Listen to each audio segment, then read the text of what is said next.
So today, on our demo tank, many times you have to change the multiport valve.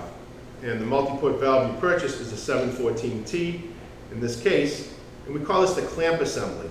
And basically, you take it apart, your clamp assembly comes off, and now you would simply pull this off. You'll see that you always want to have an O-ring. So sometimes when you purchase the 714T, it doesn't always have the O-ring. I believe that you have to order it separately. You would lube this. You would use a product called lube tube, rub it around. Then what we do is we line up our lateral assembly with our multiport, slide and push down.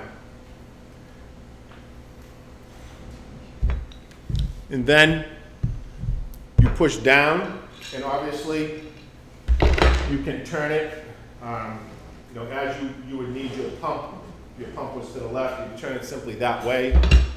And then once again, reattach the clamp assembly.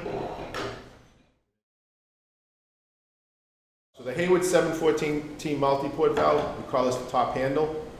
You'll notice it has three basic ports. A port to receive water, a port to send water out to the pool, and a port to backwash it. You'll notice that this is called a sight glass.